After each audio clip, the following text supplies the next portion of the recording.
तो guys almighty guidance के YouTube channel पर आपका हार्दिक स्वागत है। तो जे&के पंचायत अकाउंट असिस्टेंट का जो रिसेंटली सिलेबस जेकेएसएसबी ने अपलोड किया है उसके रिगार्डिंग क्या क्या उसमें जो कंपोनेंट्स हैं, क्या क्या आगे टॉपिक्स सब टॉपिक्स हैं गाइज, सब हम डिटेल में देखते जा रहे हैं। तो इस वीडियो में हम देखेंगे general knowledge with special reference to J and K, जो पहला और सबसे जरूरी इंपॉर्टेंट एक हमारा कंपोनेंट है जिसकी वेटेज है 30 मार्क्स की। उसी में एक टॉपिक है popular names of personalities in Jammu and Kashmir. तो गाइज याद रखिए कि ये पार्ट सेकंड है इस वीडियो का, यानी इससे पहले जो popular names of personalities in Jammu and Kashmir का एक पार्ट हो चुका है गाइज। आज की डेट तक लगभग 7,500 लोग उसे देख बैठे हुए हैं गाइज, आप भी उसको देखिए।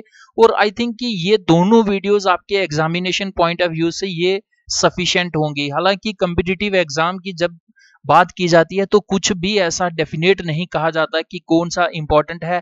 इंपॉर्टेंट तो आप कह सकते हैं, लेकिन क्या ये वीडियो या ये सिलेबस सफिशिएंट है, इस प्रकार के डेफिनेट स्टेटमेंट देना गाइस काफी मुश्किल होता है, क्योंकि ये एग्जामिनर पे डिपेंड करता है कि वो कौन सी चीज को जब एग्जाम या पेपर सेट कर रहा है कौन सी चीज को देख रहा है या कौन सी चीज के कांटेक्ट में है, को क्या उसने रिसेंटली कौन सा पॉपुलर नेम किसी पर्सनालिटी का सुना है। तो गाइज मोस्ट प्रोबेबली जो है वो करंट से ही आपको क्वेश्चन देखने को मिलेंगे। तो गाइज इस वीडियो में हम देखेंगे popular names of personalities in Jammu and Kashmir part second. तो गाइज इससे पहले मैं आपको ये बता दूं कि ये हमारे टोटल 6 कंपोनेंट हैं। पहला कंपोनेंट है general knowledge with special reference to J and K. तो टोटल 120 मार्क्स में 30 मार्क्स की वेटेज जो है इस कंपोनेंट की है। और इस कंपोनेंट में टोटल आपको इतने से टॉपिक्स जो हैं ये देखने को मिलेंगे। पॉपुलर नेम्स ऑफ पर्सनालिटीज, हालांकि ये अलग अलग पर्सनालिटीज इन्होंने दी हुई हैं। रिलीजन में क्या थी, पॉलिटिक्स में कौन कौन से लोग काफी एमिनेंट रहे हैं, या साइंटिफिक डिस्कवरीज। तो गाइस इन सब को हम मिक्स करके ही कर रहे हैं। इसका सबसे बड़ा एडवांटेज ये होगा कि पेपर में भी आपको रैंडमली जो है क्वेश्चंस आएंगे। अगर आज की डेट में आप एग्जाम को पेपर को ध्यान में रखते हुए रैंडमली किसी भी पेपर को तैयार करते हो तो आप एग्जाम में जो है ज्यादा परेशान नहीं होंगे। तो गाइस इसके अलावा भी जो अलग अलग आपको टॉपिक्स देखने को मिल रहे हैं, जैसे कॉन्स्टिट्यूशन ऑफ इंडिया, इनके ऊपर कंप्लीट वीडियोस जो हैं काफी सारी बन गई हुई हैं। अभी फंडामेंटल राइट्स, डायरेक्टिव प्रिंसिपल्स की कुछ वीडियोस रहती हैं 73। तो गाइस काफी सारी ये जो वीडियोस हैं, जैसे सस्टेनेबल डेवलपमेंट गोल्स, आप अगर कोई भी मॉक टेस्ट देंगे या आप किसी भी प्रकार का एग्जाम देंगे तो डेफिनेटली हर एक कॉम्पिटिटिव एग्जाम में आपको 1 या 2 क्वेश्चन सस्टेनेबल डेवलपमेंट गोल्स से देखने को मिलेगा। तो गाइस इसके ऊपर भी कंप्लीट वीडियो। तो इस वीडियो में हम देखेंगे कुछ जो हमारी पर्सनालिटीज इंपॉर्टेंट रह गई थी, जो काफी ज्यादा मशहूर रही हैं जे&के की जहां तक बात की जाए, तो उनको हम इस वीडियो में जो है वो कवर करने जा रहे हैं। तो गाइस सबसे पहले शुरू करते हैं हम अनुपम खेर जी से। आपने इनको थिएटर में, मूवीज में काफी बार देखा होगा, लेकिन मोस्ट प्रोबेबली काफी सारे जम्मू और कश्मीर के भी ऐसे लोग होंगे जिनको अभी तक ये नहीं पता होगा कि ये भी जम्मू और कश्मीर में ही पैदा हुए हैं। तो अनुपम खेर, जिनका जन्म 7 मार्च 1955 में हुआ है, is an Indian actor and the former chairman of Film and Television Institute of India। तो गाइस FTII के ये चेयरमैन रह चुके हैं अनुपम खेर जी। ही इज अ कश्मीरी ब्राह्मण, तो इनका जन्म जो है ये भी कश्मीर से ही है। He has appeared in over 500 films in several languages and many plays। तो गाइज इनके जो काम है वो काफी सारी इन्होंने मूवीज बनाई हैं, ड्रामास बनाए हैं, प्लेस बनाए हैं। तो लगभग इन्होंने काफी सारी लैंग्वेजेस को, काफी सारे वैरायटीज को कवर किया है अपनी लाइफ में, और अब भी ये फिल्म इंडस्ट्री में एक्टिव है। हिज बायोग्राफी गाइस काफी इंपॉर्टेंट है, क्योंकि ये जो इनकी बायोग्राफी है ये अभी रिसेंटली अगस्त महीना जो पिछले साल का 2019 का गया है उसमें ये पब्लिश हुई। तो इनको बायोग्राफी की क्या बुक का नाम है, lessons life taught me unknowingly. Lessons life taught me unknowingly. Guys काफी इंपॉर्टेंट ये बायोग्राफी है। देखिए ये बायोग्राफी है, इसको पब्लिश किसने किया है, पेंगुइन रैंडम हाउस ने। तो इसमें इन्होंने इनकी लाइफ के ऊपर आपको पूरी डिटेल एक स्केच देखने को मिलेगा। अगर आप इंटरेस्टेड हैं तो आप इसे भी पढ़ सकते हैं। लेकिन एग्जाम रेलिवेंस यहाँ पर यह है कि ये अनुपम खेर जी जम्मू और कश्मीर से हैं। ये फार्मर FTII के चेयरमैन रह चुके हैं। ये कश्मीरी ब्राह्मण थे और इनका जो वर्क है काफी सारी लैंग्वेजेस में और काफी सारी मूवीज में आपको देखने को मिलेगा। और इनकी बायोग्राफी का क्या नाम है, lessons life taught me unknowingly. He has held the post of chairman of the Central Board of Film Certification and the National School of Drama in India. तो गाइज इनके भी वो चेयरमैन रह चुके हैं। The government of India has honoured him with the Padma Shri award in 2004 and the Padma Bhushan in 2016। तो guys इनको पद्मा श्री जो 4th हाईएस्ट सिविलियन अवार्ड होता है, उसके बाद 3rd हाईएस्ट ये है पद्मा भूषण, इसके बाद पद्म विभूषण होता है और सबसे बड़ा जो है भारत रत्न होता है। तो इनको 3rd हाईएस्ट इंडियन जो सिविलियन अवार्ड है वो इनको 2016 में पद्म भूषण मिल चुका है for his contribution in the field of cinema and arts. तो गाइज ये काफी सारी इसमें इंफॉर्मेशन है, यहाँ से कोई भी क्वेश्चन जो है डायरेक्ट एग्जाम में पूछा जा सकता है। तो गाइज इसके बाद देखते हैं हम इंपॉर्टेंट अयतुल्ला आगा खान अयतुल्ला आगा सैयद यूसुफ अल मौसवी। गाइस काफी इंपॉर्टेंट ये नाम है। ये पर्सनैलिटी लगभग आपको 700 साल पहले की देखने को मिलेगी, लेकिन जब तक जम्मू कश्मीर की हिस्ट्री रहेगी इनका नाम जो है ये अमर रहेगा। काफी ज्यादा इनकी कंट्रीब्यूशन है जम्मू और कश्मीर की। जहां तक अगर हम सोशल और कल्चरल लाइफ के बारे में बात करें तो क्या है, Yusuf was born in Budgam in 1322 Hijri. तो ये हिजड़ी एक जगह पड़ती है बडगाम डिस्ट्रिक्ट में, वहां पर इनका जन्म 1322 में हुआ। He completed his education in Islamic law from Nasaf in Iraq. तो गाइस ये बेसिकली इनकी जो फैमिली जो थी वो इराक से ही थी, ये कश्मीर में आकर सेटल हुए थे। तो इनकी जो बेसिक एजुकेशन है इस्लामिक लॉ में वो भी इन्होंने इराक से ही की। He was a Kashmiri religious scholar and leader of Shia sect of Muslims. तो गाइस आपको पता होगा कि जैसे इस्लाम में भी काफी सारे सेक्ट्स हैं, तो जो मोस्ट प्रोमिनेंट है वो शिया और सुन्नी दो हैं। तो ये शिया सेक्ट जो है मुस्लिम्स का, उसमें एक प्रकार के लीडर थे, ये रिलीजियस स्कॉलर थे। ही फाउंडेड द अंजुमन शरिया। तो गाइस ये एक शिया मुस्लिम्स में एक ऑर्गेनाइजेशन है अंजुमन शरिया, उसके ये फाउंडर थे। Which remains influential under his successor. तो गाइस इनके बाद जो इनके आगे सक्सेसर्स थे, इनके आगे जो वंश कुल चलता आ रहा, तो उनमें भी ये काफी सारी ऑर्गेनाइजेशन ये है, ये काफी मशहूर रही। आगा साहिब, अब इनका पूरा नाम तो था अयतुल्ला आगा सैयद यूसुफ अल मौसवी, इनको लेकिन popularly he was known as Aga Sahib. As he was popularly known, was a charismatic leader, a social reformer, a visionary, an educationist, a scholar। तो guys काफी सारी आपको इनमें क्वालिटीज मिलेंगे। बहुत अच्छे ये लीडर थे, सोशल रिफॉर्मर भी थे, समाज सेवक थे, समाज सुधारक थे। इनकी दूरदर्शिता भी बहुत अच्छी थी। ये अच्छे एक पढ़े लिखे इंसान थे और स्कॉलर थे। During the rain of Maharaja Gulab Singh, guys काफी इंपॉर्टेंट ये पैराग्राफ है, यहां से डायरेक्ट क्वेश्चन देखने को मिलेगा। During the reign of Maharaja Gulab Singh, Pratap Singh and Hari Singh, an article was included in the Constitution of Kashmir which bestowed this Aga family with a unique honor। तो guys जब ये तो काफी पुरानी बात है, लेकिन जब 20th सेंचुरी या फिर 19th सेंचुरी के एंड में महाराजा गुलाब सिंह जी, प्रताप सिंह जी और हरि सिंह जी का इस प्रकार का रूल इनका टेन्योर आता है, तो एक आर्टिकल जम्मू और कश्मीर का जो कॉन्स्टिट्यूशन है उसमें इंक्लूड किया जाता है और उसमें काफी सारी इज्जत जो है वो इस आगा फैमिली को दी जाती है। और क्या वो इज्जत थी देखते हैं। According to the article, if anyone from the Aga family was required to give testimony in any case, then he would not go to the court. Instead the court would come to his residence and record the testimony। कि in case अगर किसी भी प्रकार का legal action जो है इनके खिलाफ या इनके रिगार्डिंग कोई भी लिया जाता है कोर्ट में, तो आगा फैमिली कभी भी कोर्ट में नहीं आएगी। कोई भी कोर्ट किसी प्रकार का सम्मन इस प्रकार की फैमिली से जो है फैमिली के प्रति जो है वो सम्मन नहीं करेगा, और इंस्टेड क्या करेगा कि कोर्ट खुद उनके घर में जाएगा। उनके घर में जिस प्रकार की टेस्टिमोनी की रिक्वायरमेंट है, जिस प्रकार का बयान की जरूरत है, तो कोर्ट वहां पर खुद जाके जो है वो रिकॉर्ड करेगा। गाइस इतनी बड़ी प्रेस्टीज जो है जे.एंड.के के कॉन्स्टिट्यूशन में एक आर्टिकल इंक्लूड करके इस सिंह फैमिली ने या डोगरा रूलर्स ने भी इनको प्रोवाइड की, तो आप हिसाब लगा सकते हैं कि कितने बड़ा ये हस्ती होगी। No one from the Aga family should be summoned in the court. तो गाइज यहाँ पर मैंने आपको बता दिया कि कोर्ट किसी भी प्रकार का सम्मन जो है वो प्रोनाउंस नहीं करेगा आगा फैमिली और इनके जितने भी सक्सेसर्स हैं। ये बात की जा रही है जब तक ये डोगरा रूल था।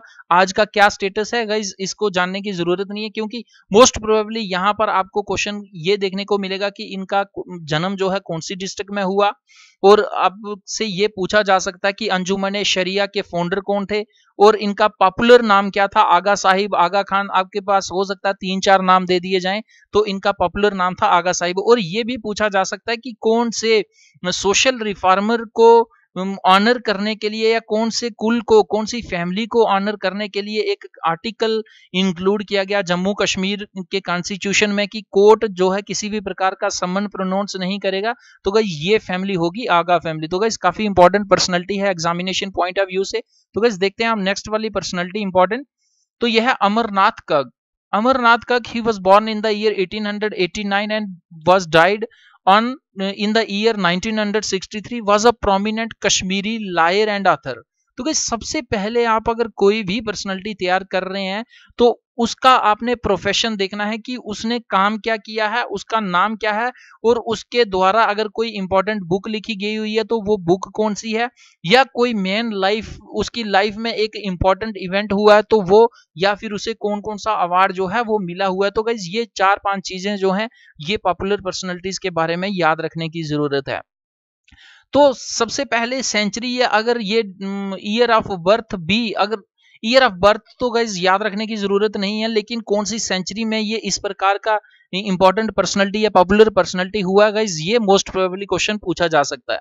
तो अमरनाथ कग जी का जन्म कब होता है? 1889 में, एंड इनकी मृत्यु होती है 1963 में। He was a prominent Kashmiri lawyer and author whose most important books are, तो इनकी दो काफी ज्यादा इंपॉर्टेंट किताबें हैं, उनका क्या नाम है?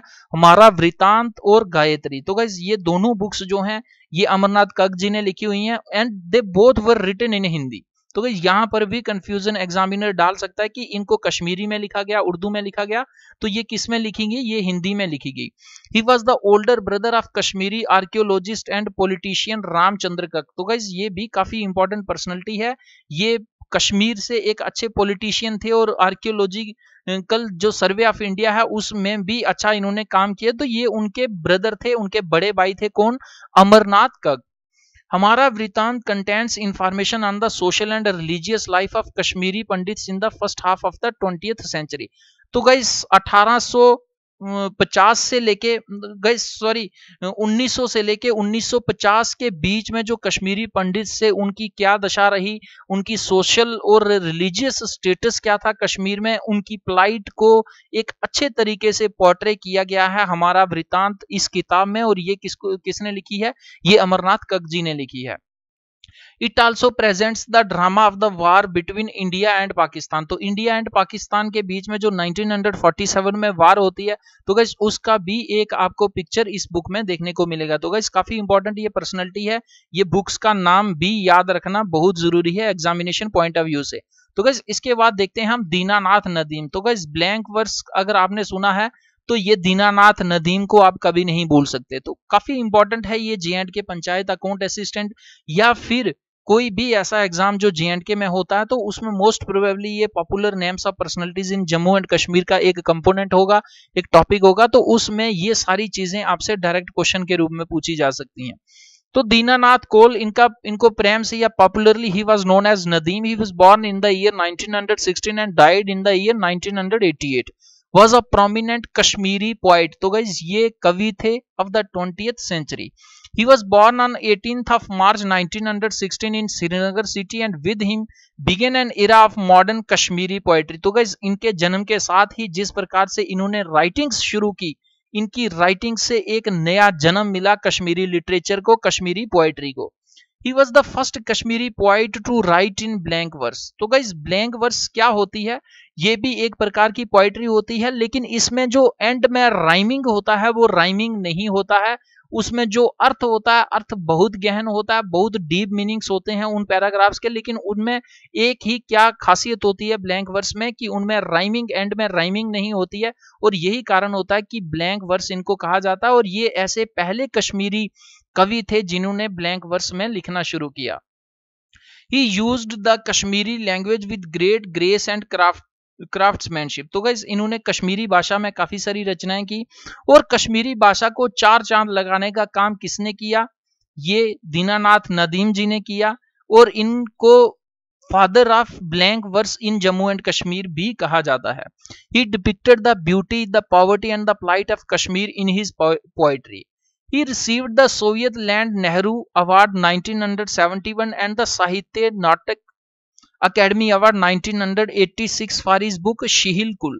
तो गाइस शिहिल कुल इनकी एक मोस्ट इंपॉर्टेंट बुक है, उसके ऊपर इनको अवार्ड मिला था साहित्य नाटक अकादमी अवार्ड 1986 में। तो गाइस ये बुक या किसने लिखी है या इस बुक के लिए कौन सा अवार्ड मिला गाइस, इस प्रकार का क्वेश्चन भी जो है डायरेक्ट एग्जाम में देखने को मिल सकता है।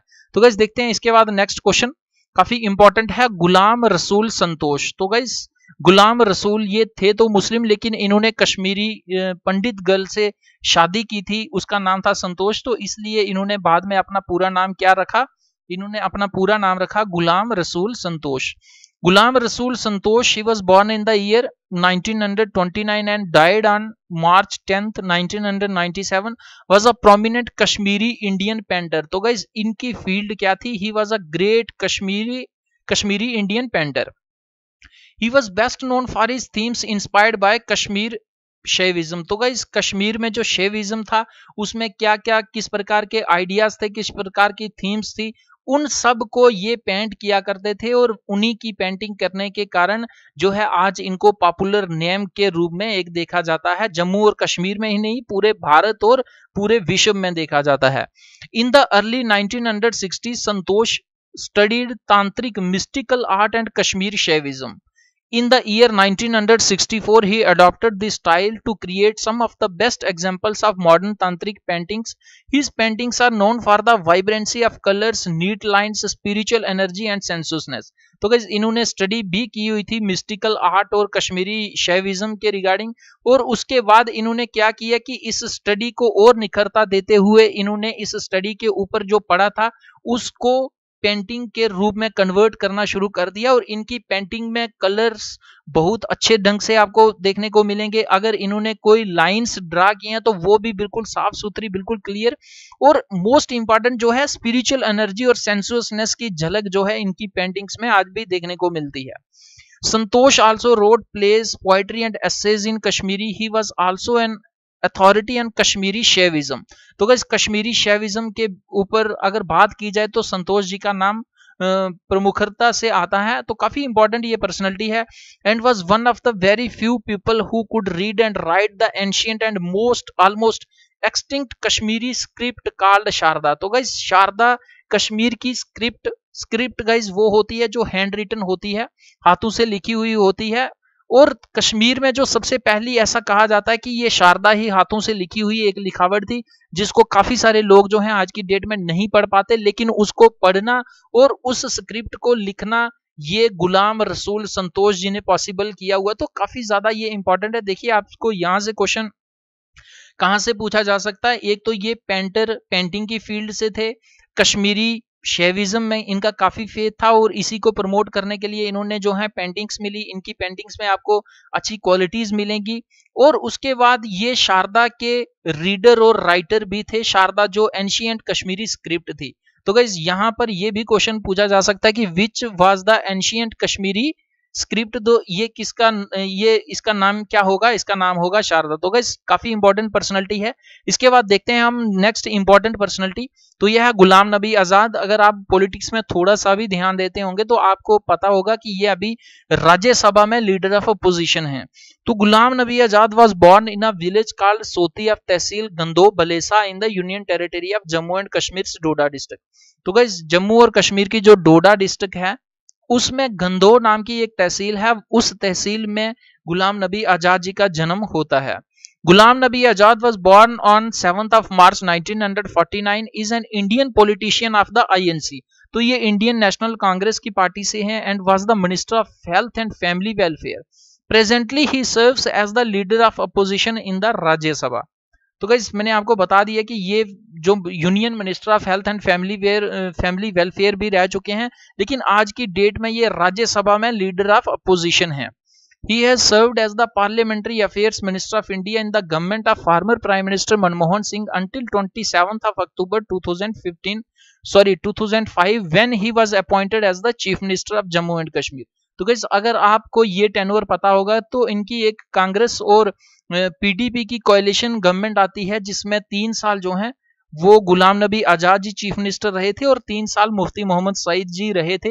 तो काफी अच्छा वो पीरियड रहा था। तो ये उस समय क्या थे, parliamentary affairs minister of India थे, उसको तुरंत इन्होंने रिजाइन किया था और जम्मू और कश्मीर के लोगों के काम करने के लिए, जम्मू और कश्मीर तब राज्य था, एस्टवाइल स्टेट का काम करने के लिए उस स्टेट के चीफ मिनिस्टर बने थे। तो गाइस काफी इंपॉर्टेंट ये पर्सनैलिटी है। इसके बाद गाइस काफी इंपॉर्टेंट ये पर्सनैलिटी है, काफी इंपॉर्टेंट क्या मैं कहूं कि सबसे इंपॉर्टेंट है, तो ये गलत नहीं होगा। इनका नाम है Kalhana. Kalhana was born in a Kashmiri pandit family of minister Chanpaka who served king Harsha of the Lohara dynasty. तो गाइस किंग हर्ष का जो रूल रहा था ये 1099 से लेके 1101 तक रहा था। तो उनके रूल में एक इनका मिनिस्टर हुआ था चनपक, उनके घर में कलहन जी का जन्म हुआ था। He was well versed in Sanskrit in as depicted by his works। तो गाइस जो संस्कृत लैंग्वेज है उसके ऊपर इनकी काफी अच्छी कमांड थी और काफी सारी जो बुक्स हैं इन्होंने राज तरंगनी जैसी बुक्स जो हैं वो इन्होंने संस्कृत में लिखी। The introductory verses to each of the 8 books in his Rajatarangini are prefaced with prayers to Shiva a Hindu deity. तो गाइस राज तरंगनी जो बुक है उसमें टोटल 8 वॉल्यूम्स हैं, 8 बुक्स हैं। तो हर एक बुक के स्टार्टिंग में इन्होंने भगवान शिव की जो है प्रार्थना करते हुए उस बुक को शुरू किया है। कलहना समटाइम्स स्पेल्ड कलहन और Kalhana 12th century a Kashmiri was the author of Rajatarangini. Rajatarangini का गाइस क्या इसका मतलब होता है रिवर ऑफ किंग्स। तो राज तरंगनी में क्या है कि इन्होंने काफी सारे रूलर्स का जो नाम है वो उनके हिस्ट्री काफी सारा इसमें मेंशन किया हो। तो यही कारण है कि इन्होंने अपनी बुक को भी नाम जो है राज तरंगनी दिया है। इसमें इन्होंने क्या लिखा है, इन्होंने काफी सारी हिस्ट्री दी हुई है जम्मू और कश्मीर के बारे में। He wrote the work in Sanskrit between 1148 and 1100। तो गाइस अब 1148 और 1149 के बीच में इन्होंने ये राज तरंगनी बुक लिखी। इस राज तरंगनी में कश्मीर में कौन कौन से राजा हो चुके थे और किस प्रकार के प्रोमिनेंट जो रूलर्स थे उनका एक आपको व्यू, एक ग्लिम्पस यहाँ पर इस बुक में देखने को मिलेगी। He was also sympathetic to Buddhism and Buddhists tended to reciprocate this feeling towards Hindus. तो गाइस इनकी राइटिंग्स में बुद्धिज्म के लिए काफी रिस्पेक्ट देखने को मिलेगी और यही कारण है कि बुद्धिस्ट भी जो हैं हिंदू रिलीजन के प्रति काफी रिस्पेक्ट देखने को मिलेंगे तो मिलती है। तो गाइस इस प्रकार की फीलिंग्स यानी जो म्यूचुअल कॉर्पोरेशन या म्यूचुअल रिस्पेक्ट का काम था वो कलहन जी ने काफी हद तक किया। हिंदुइज्म और बुद्धिज्म के बीच में म्यूचुअल रिस्पेक्ट या म्यूचुअल कनेक्शन अंडरस्टैंडिंग बढ़ाने का काम। तो गाइस कलहन के बारे में डायरेक्ट क्वेश्चन यहां से पूछा जा सकता है। इनके फादर का नाम चनपक था और इनका जन्म जो है वो किंग हर्ष के टेन्योर में हुआ और ये संस्कृत के अच्छे विज्ञाता थे। इनकी राज तरंगनी में टोटल 8 बुक्स थी और स्टार्टिंग में भगवान शिव की आराधना की जाती है।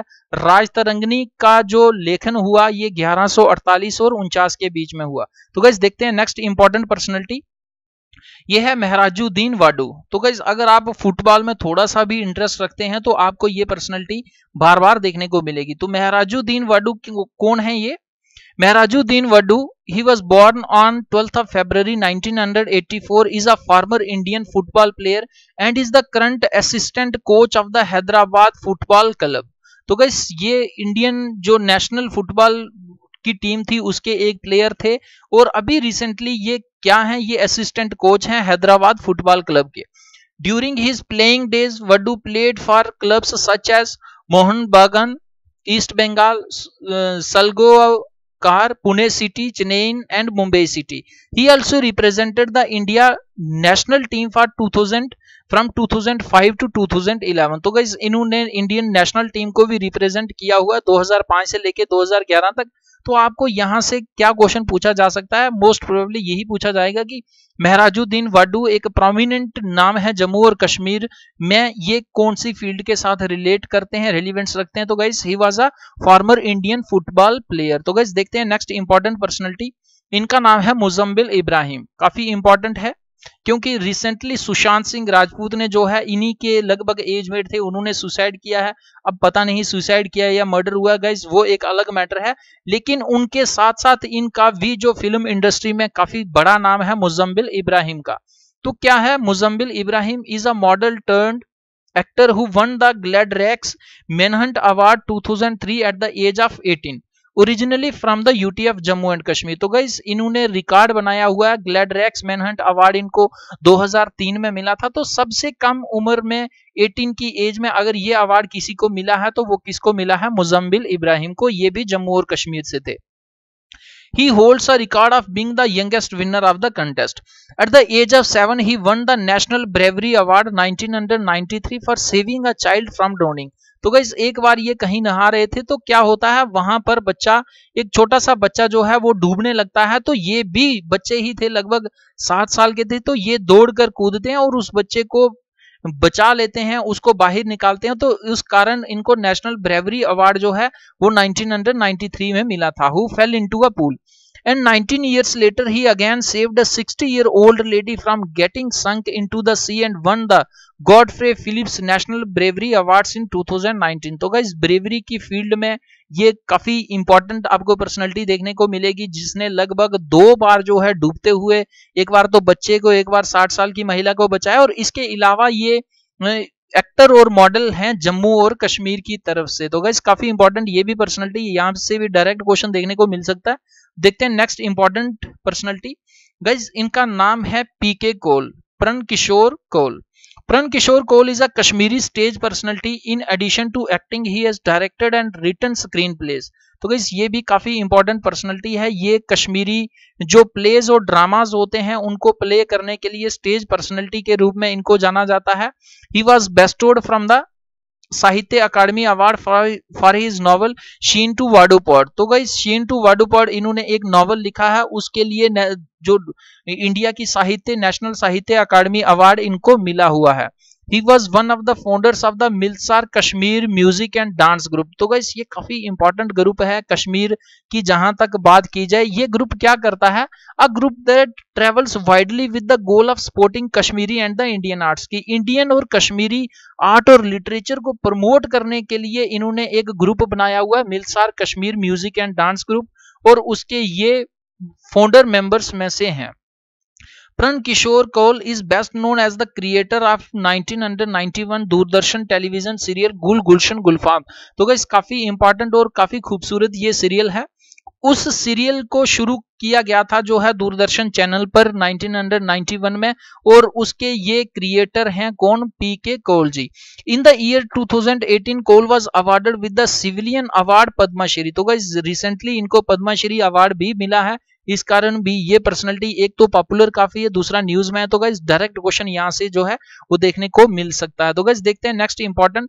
गाइस पीएन धर को कौन नहीं जानता। गाइस काफी इंपॉर्टेंट पर्सनैलिटी है। इनका पूरा नाम था पृथ्वीनाथ धर। He was born in Kashmir in the year 1919 to doctor Vishnu Hakim and Radha Hakim. तो गाइस पीएन धर जी का जन्म 1 मार्च 1999 में हुआ और इनकी मृत्यु जो है वो 2012 19 जुलाई को हुई। He was an economist and the head of Indira Gandhi's secretariat and one of her closest advisors। तो गाइस इंदिरा गांधी का जो टेन्योर है काफी ऊंचा नीचा टेन्योर, यानी काफी कन्फ्लिक्ट्स रही हैं, क्योंकि इमरजेंसी का एक पीरियड भी उसे डार्क पीरियड के रूप में भी हम जानते हैं। तो गाइस उस टाइम ये प्रिंसिपल सेक्रेटरी तक की पोस्ट पे जो है ये रहे हैं इंदिरा गांधी जी के साथ। They served as principal secretary to the Prime Minister Indira Gandhi during the tough days of the emergency 1993 to 1997.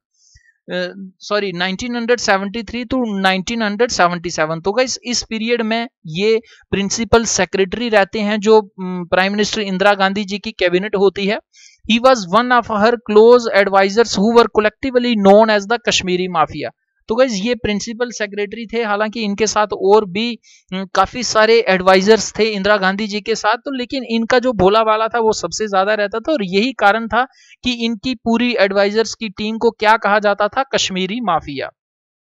He was awarded the Padma Vibhushan, India's second highest civilian award in the year 2008। तो guys इनको 2008 में Padma Vibhushan award से जो है वो नवाजा जाता है। His memoir Indira Gandhi the emergency and the Indian democracy was published in the year 2000। तो गाइस मेमोयर क्या होता है कि आप अपने पर्सनल एक्सपीरियंस से जब कोई एक अकाउंट लिखते हैं, किसी एक पर्टिकुलर टॉपिक के ऊपर लिखते हैं, तो उसे क्या कहते हैं, मेमोयर। तो ये इन्होंने खुद लिखी थी, जिसका नाम इन्होंने क्या दिया था, Indira Gandhi the emergency and the Indian democracy, जिसको पब्लिश कब किया गया, 2000 में किया गया। तो गाइस काफी इंपॉर्टेंट ये पर्सनैलिटी है, इसमें से भी डायरेक्ट क्वेश्चन कोई ना कोई एग्जाम में जो है वो देखने को मिल सकता है, इस प्रकार की एक्सपेक्टेशन हम कर सकते हैं। तो गाइस सैयद मीर कासिम काफी इंपॉर्टेंट पर्सनैलिटी है ये, यहाँ पर आपको खूबसूरत सी इनकी पिक्चर ये देखने को मिल रही होगी। तो सैयद मीर कासिम ही was born in the year 1921 and was died on 12th of December 2004, was the chief minister of Jammu and Kashmir from 1971 to 1975। तो गाइस अगर कोई सेल्फलेस चीफ मिनिस्टर जम्मू और कश्मीर का रहा है तो आप सैयद मीर कासिम जी को कह सकते हैं। And was well respected throughout India as a gentleman politician. After India's independence, Syed Mir Qasim drafted the Kashmiri constitution and went on to serve in various state and union positions.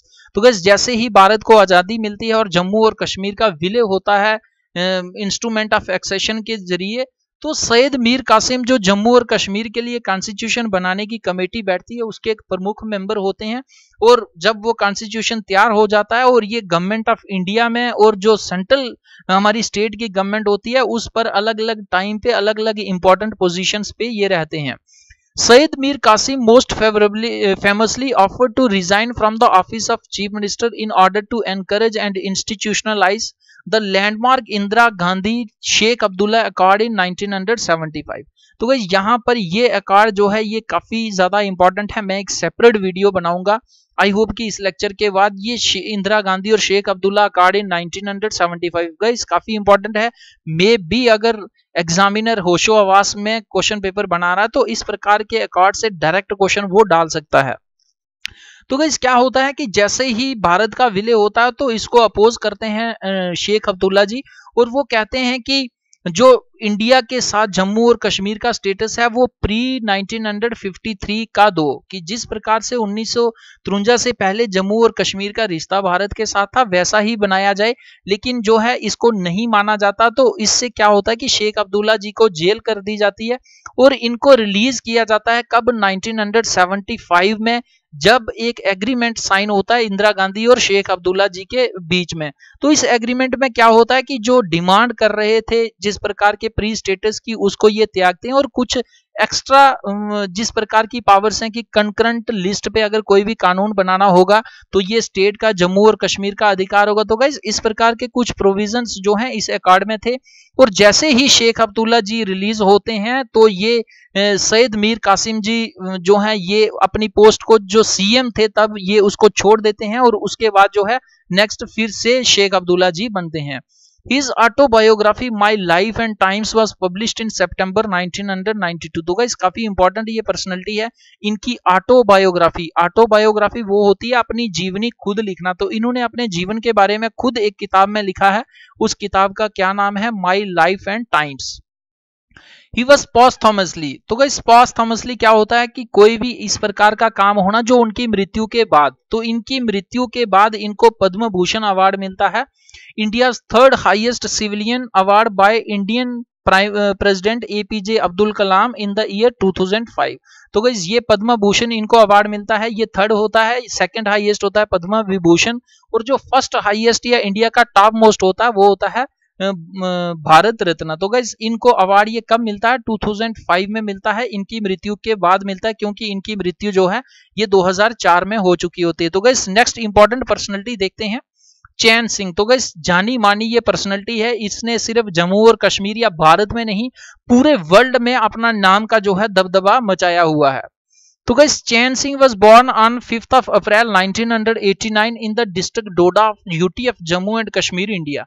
तो guys इनका जन्म जो है ये डोडा में हुआ। चैन सिंह ये international India की तरफ से इंटरनेशनल शूटर हैं। He is an Indian sport shooter. He won the bronze medal at the 2014 Asian Games in the men's 50-meter rifle 3 positions event. He won an individual gold medal in the 7th Asian Airgun Championship Kuwait. He won 6 gold medals, 3 in individual events and 3 in team events in the 2016 south Asian games. तो guys काफी सारे awards जो हैं इन्होंने medals जीते हुए हैं। तो यहाँ पर एग्जाम रेलिवेंस से यही एक इम्पॉर्टेंट होगा कि चैन सिंह कौन सी फील्ड से जो है वो तल्लक रखते हैं। तो ये आपको इंडियन स्पोर्ट शूटर मिलेंगे। इन्होंने काफी सारे जो हैं ब्रॉन्ज के, गोल्ड के, इस प्रकार के मेडल्स जीते हुए हैं। तो एंड में हमें क्या याद रखना है कि 2019 में अभी रिसेंटली एक मुनिच में ISSF की जो है वो चैंपियनशिप होती है और उसमें भी ये एक अवार्ड लेते हैं। तो ये 2018 की बात है। Singh represented India at 21st Commonwealth Games in shooting sport held at Gold Coast Australia from 4th April to 15th April 2018, where he placed 4th in 50-meter rifle prone men event and 5th in 50-meter rifle 3 position event. तो guys ये 4th number पर 50 metre rifle man के event में आते हैं और 5th में आते हैं पोजीशन राइफल 3 पोजीशन इवेंट में। तो गाइज काफी इंपॉर्टेंट ये पर्सनैलिटी है। इंडिया को इंटरनेशनल मंच के ऊपर, इंटरनेशनल स्टेज के ऊपर as a Indian sport shooter ये रिप्रेजेंट करते हैं भारत को। तो गाइज ये भी आपको डोडा डिस्ट्रिक्ट जम्मू और कश्मीर से देखने को मिलेंगे। तो गाइज आई होप कि ये वीडियो आपको अच्छी तरह से समझ आई होगी। गाइज काफी सारा पार्ट 1 भी हो चुका है, पार्ट 2 भी। लगभग जो जम्मू और कश्मीर की इंपॉर्टेंट पर्सनैलिटीज थी वो हमने इन दोनों वीडियोस में कवर कर ली हैं। लेकिन हालांकि मैं ये कभी नहीं कहूंगा कि ये वीडियोस सफिशिएंट हैं। आपको कहीं से भी अगर और भी कोई मटेरियल मिलता है और आपको लगता है कि इससे डायरेक्ट क्वेश्चन एग्जाम में आ सकता है तो गाइज आप उसको भी कवर कीजिए। तो गाइज आपको ये वीडियो कैसी लगी आप जरूर कमेंट बॉक्स में कमेंट करके बताएं। अगर ये वीडियो अच्छी लगती है तो आप जरूर लाइक करें।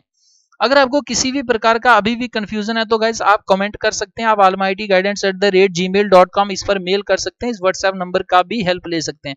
गाइज अगर आप चाहते हैं कि आपको हर एक वीडियो का PDF मिले तो आपको क्या करना है, टेलीग्राम पर जाना है। टेलीग्राम पर ऑलमाइटी गाइडेंस के यूट्यूब चैनल को सर्च करना, वहां ज्वाइन करना। इसका ये बेनिफिट होगा कि हर एक वीडियो का PDF आपको यहाँ फ्री ऑफ कॉस्ट मिल जाएगा। इसके साथ साथ अर्ली मॉर्निंग काफी सारे important the Hindu, Indian express और भी जो है न्यूज़पेपर्स शेयर किए जाते हैं फ्री ऑफ कास्ट। आपको PDF फॉर्म में वहां से डाउनलोड करने को मिल जाएंगे गाइज। इसके अलावा जो करंट अफेयर्स की मंथली मैगजीन्स होती हैं एमिनेंट इंस्टीट्यूशंस की, जैसे विजन IAS हो गया, इनसाइट्स ऑन इंडिया हो गया, या बाजीराम, द्रोणाचार्य और भी काफी सारे हो गए, उनको आपको मंथली करंट अफेयर्स की मैगजीन्स भी यहाँ पर PDF फॉर्म में फ्री ऑफ कॉस्ट मिलेंगे। तो गाइज इसके अलावा भी कॉम्पिटिटिव एग्जाम्स की जो बुक्स होती हैं वो भी आपको PDF फॉर्म में यहाँ पर मिलेंगे। तो गाइज जब तक आपकी सिलेक्शन नहीं होती, आई थिंक कि आपको ये टेलीग्राम एप्लीकेशन जो है अपने सेल फोन, अपने लैपटॉप में जरूर रखनी चाहिए। तो गाइज फेसबुक पर भी आप हमारे साथ जुड़ सकते हैं, काफी सारी इंफॉर्मेशन जो है वो यहाँ पर भी शेयर की जाती है। तो गाइज वीडियो को देखने के लिए आपका धन्यवाद। अगर आपको ये वीडियो अच्छी लगती है तो आप इसे लाइक जरूर करें। और आपको करना क्या है कि देखिए जम्मू और कश्मीर के रिलेटेड काफी सारी जो इंफॉर्मेशन है वो नेट पर अवेलेबल नहीं है, काफी लिमिटेड सोर्सेज होते हैं। अगर आप चाहते हैं कि आप अपनी तैयारी को बूस्ट करके किसी भी एग्जाम में बैठकर कॉन्फिडेंस के साथ सिलेक्शन लें तो आपको क्या करना है, खुद आपको चैनल ये सब्सक्राइब करने के बाद रिंग बेल आइकन पर ऑल पर क्लिक करना है, ताकि जो भी नई नोटिफिकेशन या वीडियो अपलोड की जाए वो तुरंत आपको एक नोटिफिकेशन या अलर्ट के रूप में आ जाए। और आप को अपने दोस्तों तक भी इस प्रकार की वीडियोस, इन वीडियोस के PDF जो मैं टेलीग्राम पर प्रोवाइड कराता हूं गाइस, आप भगवान का, ईश्वर का आशीर्वाद लेने के लिए अपने दोस्तों या गरीब बच्चों तक भी जरूर पहुंचाएं। तो गाइस वीडियो को देखने के लिए धन्यवाद। जय हिंद, जय भारत।